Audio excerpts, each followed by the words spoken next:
Welcome viewers, welcome back to my channel. আমি আজ আপনাদের বড়দের স্কার্ট কাটিং এবং সেলাই করে দেখাবো। এখানে আমি 3.5 গজ পরিমাণ কাপড় নিয়েছি। তো এখান থেকে আমাদের স্কার্টের ঝুল হবে 35 ইঞ্চি পরিমাণ। তো কিন্তু আমাদের 2 হাত বহরের কাপড়ে থাকে 32 ইঞ্চি পর্যন্ত, সেই জন্য আমরা 35-এর সাথে 4 ইঞ্চি এক্সট্রা নেব। যে স্কার্টই বানান 4 ইঞ্চি করে এক্সট্রা নিতে হবে।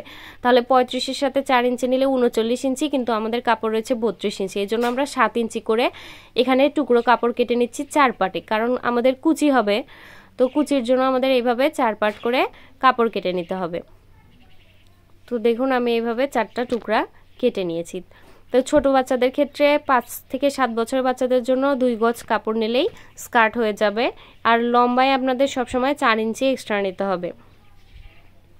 তো এবার দেখুন যে কাপড়টা রয়েছে সেই বাড়তি কাপড়টুকুকে জাস্ট আমরা 2 ভাঁজ করে নিব, করে মিডল বরাবর কেটে নিব। এটা কাটিং যেমন সহজ, সেলাইও একদমই সহজ। তো আমাদের অবশ্যই মনে রাখতে হবে যে আমাদের মাঝখানে কেটে নিতে হবে, না হলে ফিনিশিং লুকটা ভালো আসবে না। এরপর এটিকে এইভাবে আমরা কুচি দিয়ে সেলাই করব। তো চলুন সেলাই যাওয়া যাক।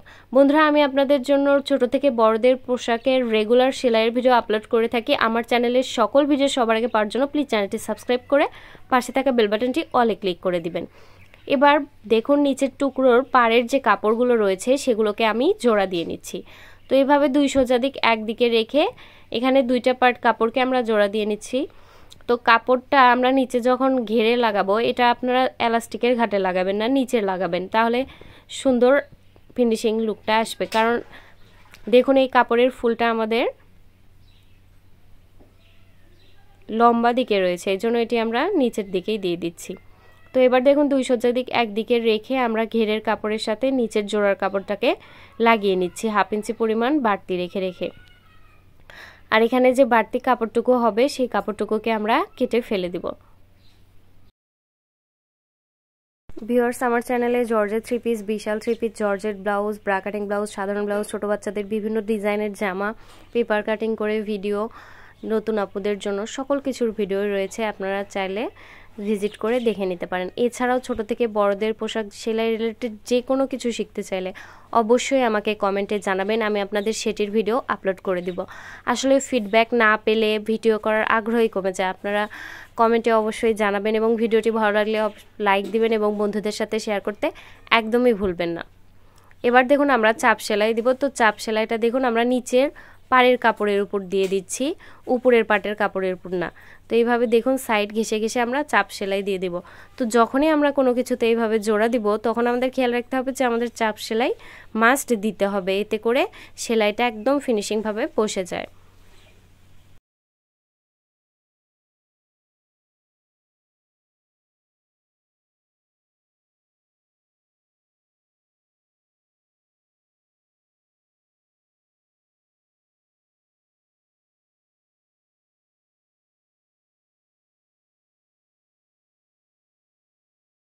এবার দেখুন আমরা নিচে পাইপিং দেব, এর জন্য 2 ইঞ্চি পরিমাণ কাপড় কেটে নিয়েছি। কাপড়টাকে এইভাবে 2 ভাঁজ করে নিয়েছি। এই ক্ষেত্রেও আমরা 2 সোজা দিক ভিতরের দিকে রাখবো, রেখে প্রথমে আমরা সেলাই দিয়ে এই পাড়ের কাপড়টাকে আমরা লাগিয়ে নিব।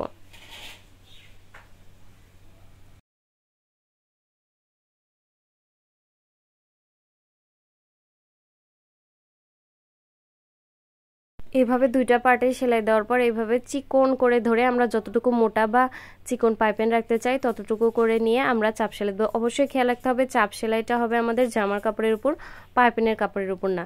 তো এইভাবে দেখুন চিকন করে ধরে ধরে আমরা একটি চাপ সেলাই দিলেই হয়ে যাবে।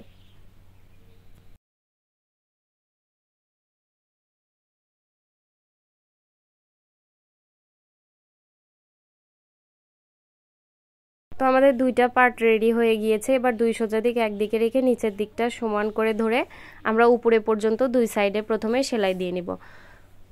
তো দেখুন এখানেও আমরা 2 সোজা দিক ভিতরে দিকে রেখে সেলাইটা দিয়ে নিচ্ছি।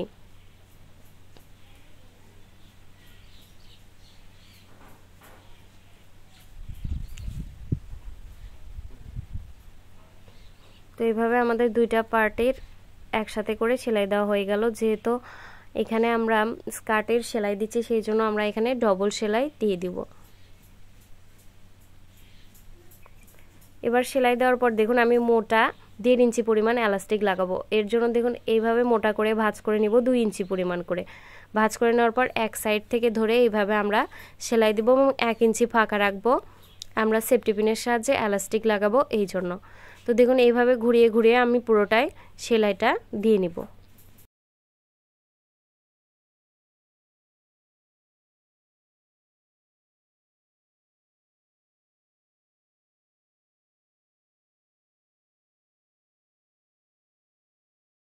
আবারও বলছি বন্ধুরা, আমার চ্যানেলের সকল ভিডিও সবার আগে পাওয়ার জন্য প্লিজ চ্যানেলটি সাবস্ক্রাইব করে পাশে থাকা বেল বাটনটি অলে ক্লিক করে দিবেন।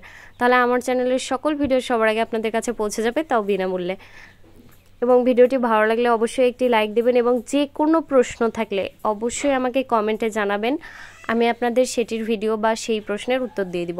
তো এখানে আমি 1.5 ইঞ্চি পরিমাণ চওড়া এলাস্টিক লাগাবো। তো এলাস্টিকের মাপটা হলো কোমর থেকে আপনারা 4 ইঞ্চি কম নেবেন, কিন্তু আমি যেটা করি এলাস্টিক পুরোটাই নিই, কারণ ওইভাবে করতে গেলে দেখা যায় এলাস্টিক অনেকটা নষ্ট হয়। সেই জন্য আমি এলাস্টিককে সেফটি পিনের সাহায্যে পুরোটাকে লাগিয়ে নিই। লাগিয়ে নেওয়ার পর এলাস্টিকটাকে টেনে দেখি যে কোমরের মাপ মতন হয়েছে কিনা, তারপর আমি এলাস্টিকটা সেলাই দিয়ে বাড়তি অংশটুকু কেটে ফেলে দিই। তো এইভাবেও নিতে পারেন। ধন্যবাদ এতক্ষণ।